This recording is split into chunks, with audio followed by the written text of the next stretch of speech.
Hello, hello, hello. This is Hallie, your host of My Sister's Closet podcast. And today, I just want to take a moment and say how grateful I am for you, my listeners, to be here. Today, I want to talk about something that is important to me, something that is a huge part of me, and that is adoption and my story. And so, you can see up here, for those who are watching my video, that there are a few coat hangers empty right now. And so, I'm taking a few things out of my closet, and I'm going to talk to you today. So, I was very young when I was adopted. I do not remember being in the biological family that I was in before I arrived in the Hooten household. Um, People would say, for our last name, it's Hooten. People would say, it's the Pootin' Tootin' Hootens. And I hated that. Okay? Terrible. But to get back to the point is me and my adoption. And I was young and I was a biracial baby in a family in a very Baptist Christian household. My father, now look, I've learned that my memory is not wonderful and that there are a lot of things that I've either blocked out or misremembered. So, from my memory, my father was in the church for as long as I could remember from when I was born and before I was born. Um, he was a preacher. We all got dedicated. I grew up in the church with my father and my adoptive siblings. But I do know that I spent some time at, Shaco Springs in Talladega, however you say, right after I was born and then adopted. I was probably about 3 months when I was adopted. Very young. I was 3 months old, and I grew up with my mom telling me, I prayed for a baby that was no more than 4 pounds, and I wanted them to be biracial. And they called my parents, and there I was, you know? My parents had already adopted Micah, David, and Libby. And then I was the 4th one to be adopted in the family. And so that would make 6 of us. And my brother David is special needs. He has fetal fetal alcohol syndrome, and, you know, when he came into our family, we didn't know that at the time, and they were just discovering that when they met me or when they got me. They were just finding out that one of their children was gonna have a lifelong disability, and my dad always told us, he would have a special day for us. The day that we got adopted, it would be a special day. So every year we would celebrate it with them. They would come and tell us our adoption story, and it would be our adoption day. Some people say it's your gotcha day or your special day. We would say it was our special day. And they would always tell me this long story about my adoption, and it was not a closed adoption. And they would say that the doctors, because I was so young or little and I was premature, they were like, we're not sure if she'll end up having other more like disabilities also. And we know that you've already been dealing with a similar issue. And my dad, it wasn't a doctor, I'm sorry, it was a DHR caseworker, and he said that he looked at her and he said, "That's my girl, and we don't shop for kids." And I hold on to that. I think that's very important. Adoption is amazing. It is a gift, it is a privilege. Not everyone gets the chance to have children, and not everyone gets the chance to adopt. Um, but being adopted is wild. The assumptions people make, even to your face right out in public, the questions that they ask. You know, my mom used to get so angry when we would all be walking around. Mind you, sometimes there were 8 of us or 6 of us or 5 of us, and people would be like, "Oh, look at you, you're such a good person. You're over here fostering all these kids," and she would get so mad, being like, "These are my kids, these are mine. They are my children." And, you know, people would come up and ask me and be like, "Oh, well, where are your real parents? That's not your," and people would say, "That's not your real family." Um, as if they didn't know that we were a household, we were a unit, and we were a family. We still are a family. And it's just crazy to think about that we were all put together in this crazy way and we all love each other. And that is very special. I think adoption is very special. And it can take a lot out of you though. It is not easy. It can be very difficult to get along with that many people. Also, people who are not like you at all. They didn't look like me. At times, they did not even sound like me.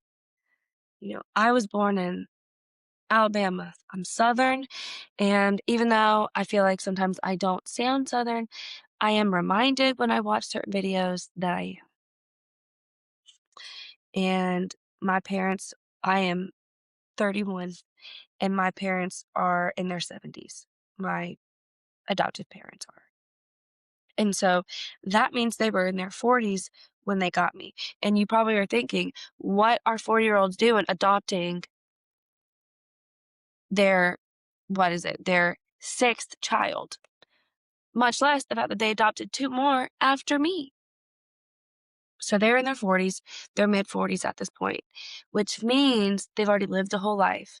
And the aging took place when I was, you know, in high school. Things Health for my mom was already going down. So that's a whole nother story in of itself. Growing up adopted is having a sibling that a brother that is less than a year, like age gap. There's less than a year age gap. And so you're in the same class and if people don't know who you are, people want to know if you're dating because you're always together. No, that is my brother. Well, you're in the same class. He's black and you're brown. How does that make any sense? And for a lot of people, it did not make sense. I remember being at like church camps and my older brother, who he's in his late 40s, was leading worship. So he's 15 years older than me. So he's in his late 40s now, but he was um, in his late 30s then. And he'd be like, "Oh, my name is so and so, same last name as me." And then everyone that I was at church camp with in my group was like, "Who's that? Is that your dad? Is that your uncle? Who is that?" I'm like, "That's my brother." Yes. That was crazy and very disorienting. And that's when you start realizing again that you are not like one is not like the other. Your family does not fit in. Your family doesn't really make sense to the outside world. And people are probably asking each other when they saw us, like, who in their right mind adopted 6 kids and had 2 biological? Well, my family did. And like I said, I loved them. It was great, but it was a lot. And, that came with sharing rooms with multiple siblings, and not all the time, but there were definitely times, and that was crazy. That meant when you're ordering food in the line, nobody knows who's with who. Nobody knows why you're all here. looks very strange when you go out with your dad when you start getting older, because nobody knows what's going on there. Or when you're with your siblings at a function, at a school event, church event, out shopping, no one knows that that's your sibling. No one knows that that's your mom. And you get a lot of crazy just questions and experiences. And, you know, I did grow up feeling like I did not fit in. And that didn't bother me. It didn't make me feel like I was less than. I just knew that I was different. I was other. And I've kind of been that way my whole life. I don't look like just one race. I have white parents and white siblings, and I have black siblings, and I have mixed siblings, and I have siblings that are mixed that are white passing. And I love them all. It has been a privilege to grow up, to see life through different point of views and through different lenses. And the age gap is so different. Everyone likes different things that it really is its own ecosystem of talent, of thoughts and beliefs and experiences. You have to be able to talk through stuff when you are in a family like that. And not just because there's a lot of you, but because the adoption story there is that everyone's story is different. Everyone's story on how they met our parents, on how they met each other, on when each other came into each other's lives. It's crazy, and it's a wild, crazy like I already said that, already said that once, embarrassing. It is a very it feels almost like aggressive experience sometimes because there is no escaping it.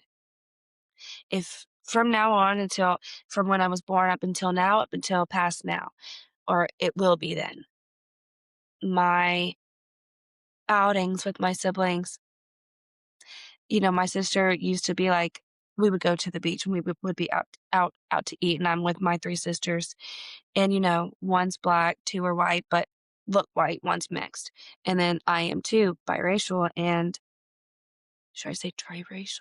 Anyway, and my sister would be like, "That's my sister, that's my sister," and, I was in a sorority for a short time, and people would assume that she was talking about, like, we were sorority sisters. She's like, "No, that is my sister. We're all the Hooten girls," you know?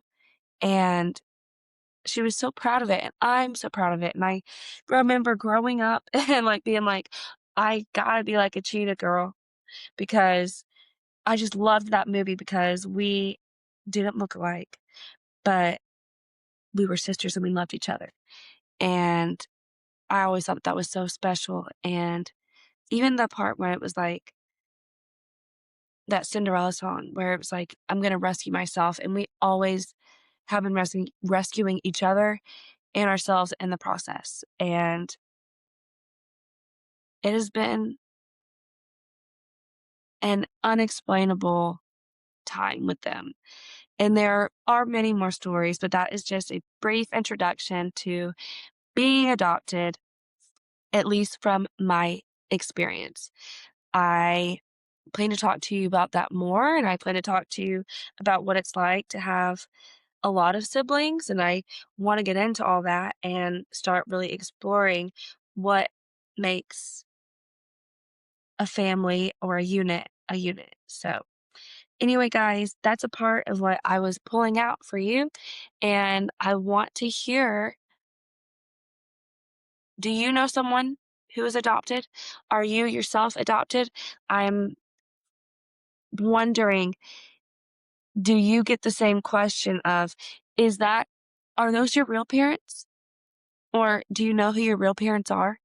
I wanna know. Do you get that question? Because I did a lot as a child, and still I still do. So, anyway, let me know, and I'm signing off. Love and light and love. Bye.